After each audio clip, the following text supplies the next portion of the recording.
परमेश्वर का हम धन्यवाद करते हैं सभी मसीह भाई बहनों को। जय मसीह की। मेरे प्यारो, आइए प्रभु का वचन सुने और अपनी सारी चिंता परेशानियों को प्रभु के हाथ में सौंप दे। क्या जाने प्रभु की दया हो और आप वचन सुनते सुनते भले चंगे हो जाए। तो जो लोग नए हैं कृपया इस चैनल को सब्सक्राइब कर दे। तो मेरे प्यारो, मैं आज का वचन लाया हूँ। प्रभु यीशु मसीह जब मरकर जिंदा होते हैं और लोगों को दिखाई देते हैं तो चेले को भी दिखाई दिए। तो वो प्रभु ने आखिरी जो संदेश है वह आज्ञा प्रभु दे रहे हैं। तो वह आखिरी आज्ञा मैं आपको पढ़ के सुना रहा हूं कि प्रभु ने क्या बोला अपने चेलों से, और वो वचन हमारे लिए कितना उपयोगी है और हमारे लिए कितना आज्ञा है, उसको हमें सुनना है और उसके अनुसार हमें चलना है। तो मैं वचन को पढ़ता हूं, उसको ध्यान से सुने। यहां पर मत्ती की किताब अध्याय 28 और वचन 18। यीशु ने उनके पास आकर कहा, स्वर्ग और पृथ्वी का सारा अधिकार मुझे दिया गया है। प्रभु ने आकर चेलों के पास कहा, स्वर्ग और पृथ्वी का सारा अधिकार मुझे दिया गया है। प्रभु को स्वर्ग का और पृथ्वी का अधिकार दिया गया है। प्रभु जब कलवरी क्रूस पर नहीं चले थे उससे पहले ये वचन प्रभु नहीं बोले थे। उन्होंने नहीं कहा था कि स्वर्ग का और पृथ्वी का सारा अधिकार है। अभी प्रभु बोल रहे हैं, अभी प्रभु बोल रहे हैं कि सारा अधिकार मुझे दिया गया है, किसी और को नहीं, प्रभु को दिया गया है। तो और हम पढ़ते हैं, लिखा है, इसलिए तुम जाओ और सब जातियों के लोगों को चेला बनाओ और उन्हें पिता, पुत्र और पवित्र आत्मा के नाम से बपतिस्मा दो और उन्हें सब बातें जो मैंने तुम्हें आज्ञा दी है मानना सिखाओ, और देखो मैं जगत के अंत तक सदा तुम्हारे संग हूं। आमीन। यहां पर प्रभु अपने चेलों को यही संदेश दिए कि देखो मेरे नाम का सुसमाचार सुनाओ, लोगों को बताओ और चेला बनाओ। बताओ कि यीशु मसीह मरकर जी गया। हमें बताना है यीशु मसीह जी, जो पहले जिंदा था फिर लोग मार दिए और क्या है, अब वो जी गया है, अब वो जी गया।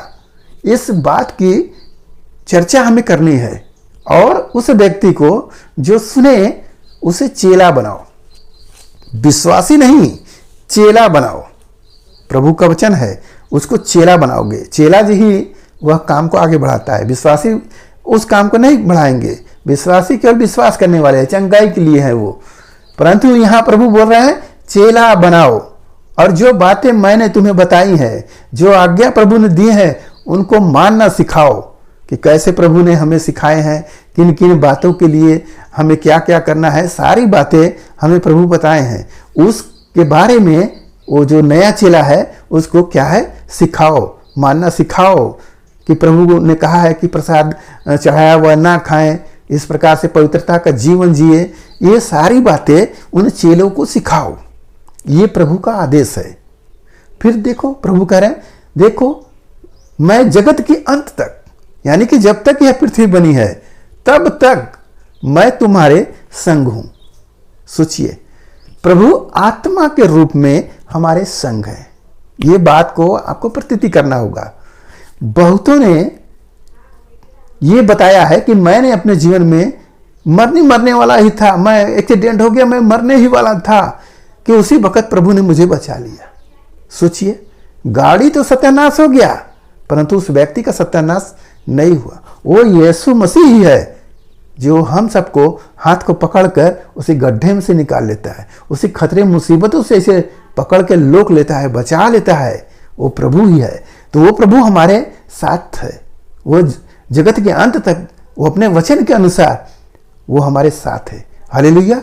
तो हमें इस बात पर आनंदित होना चाहिए, क्योंकि प्रभु ने पहले ही कहा कि स्वर्ग और पृथ्वी का सारा अधिकार मुझे दिया गया है। यानी इस पृथ्वी पर और स्वर्ग में जो कुछ भी है वह प्रभु का वचन से वो सब पूरा होगा। देखेंगे मत्ती 18:18 में, वहां बोले हैं प्रभु कि जो कुछ तुम इस पृथ्वी पर बांधोगे वो स्वर्ग में बांधा जाएगा, और जो कुछ तुम इस पृथ्वी पर खोलोगे वो स्वर्ग में खोल दिया जाएगा। हालेलुया।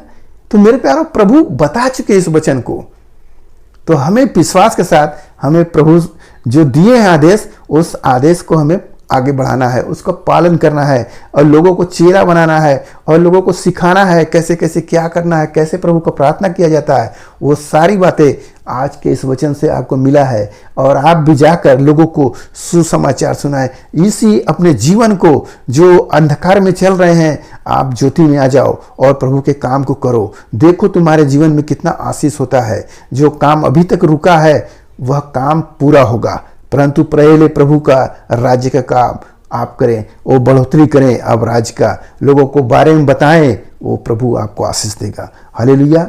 मेरे प्यारो, आज के इस वचन से आपको मिल गया कि प्रभु ने हमें क्या क्या आज्ञा दिए हैं, कैसे हमें बात को लोगों तक पहुंचाना है।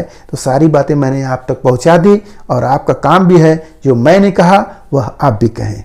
तो मैं प्रार्थना करता हूँ आपके लिए। महान परमेश्वर, हम आपका धन्यवाद करते हैं पिता, आज के दिन प्रभु जो इस भाई ने प्रभु हालेलुया जरा भी इस पर मन लगाए प्रभु, तो उन्हें प्रभु अपने इस्तेमाल करे है पिता, ताकि तेरे वचनों को हालेलुया जो अब तक सुने नहीं है प्रभु, वहाँ तक वो वचन पहुँचाने वाले हो। मेरे राजा, उनके द्वारा बहुतों का उद्धार हो, ऐसी आशीष से प्रभु भर दे। जो चुपचाप है, जो सोया है, जो काम में मन नहीं लगा रहा है, हे पिता, उनके लिए भी हम प्रार्थना करते हैं। उन सबको प्रभु तू जगा, वो काम में लगा, ताकि वो ढिलाई से नहीं प्रभु हालेलुया तेजी से दौड़ने वाले हो आपके कार्यों में। धन्यवाद करते हुए प्रार्थना मसीह यीशु के नाम से मांगते, सुन दे आज ग्रहण कर ले पिता परमेश्वर, आमीन।